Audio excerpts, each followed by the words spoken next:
Tell us a little bit about the Naval War College. You know, who was the inspiration for this and what's its purpose? Naval War College was founded in 1884 by Rear Admiral Stephen B. Luce. He was really one of the great educators in the Navy. He was, at the time, he was the senior serving officer in the Navy. Our highest command had been, he was commander of the Atlantic Squadron or Atlantic Fleet in those days. And he came from that position to be the president of the Naval War College. But before that, he had actually promoted for the idea of having a place where they could study the highest aspects of naval warfare. The building predates the college itself. It is the site of the first Naval War College from 1884.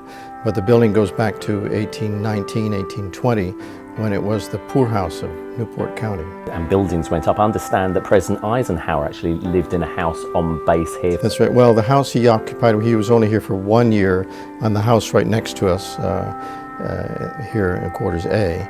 But he did spend 3 summers here in Newport. And his office was in this building for all 3 years. So John, we've got a case open here. Explain what we're looking at.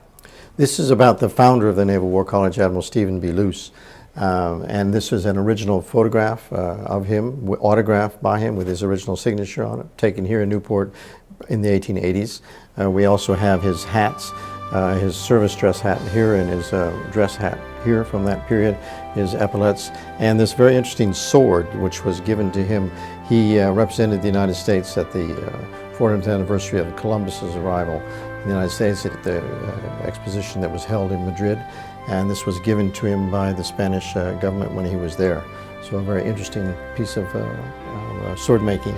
So again, some more beautiful items here. Tell us the story about the desk. This is devoted to Alfred Thayer Mahan, who was the great historian, really the founder, you might say, of modern thinking about naval strategy, linking it to broad strategic and international affairs.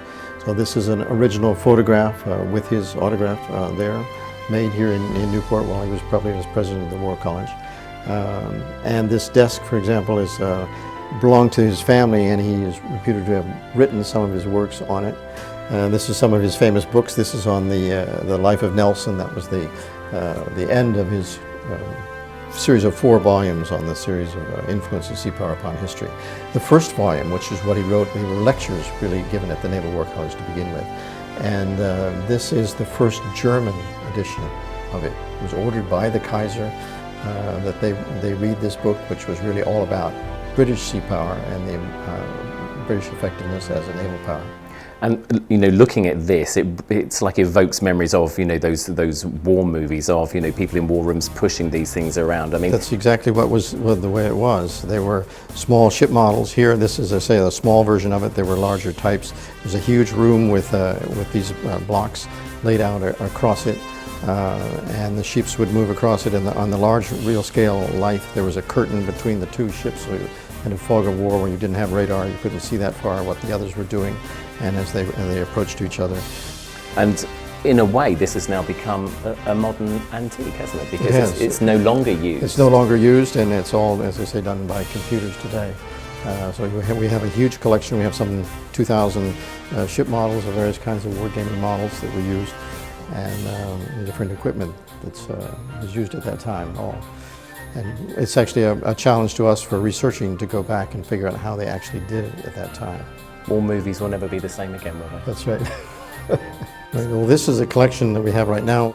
This, for example, is an ostrich egg engraved from the 1880s. A local sailor named Andrew Raish collected this. He'd been trained here in Newport and went overseas and into East Africa.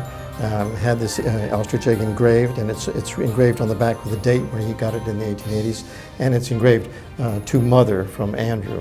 This beautiful decorative bowl that might fit someone's living room is actually a World War I mine, wow, naval mine of the kind that was used on the North Sea barrage in World War I. Almost all those mines in the North Sea barrage were made here in Newport.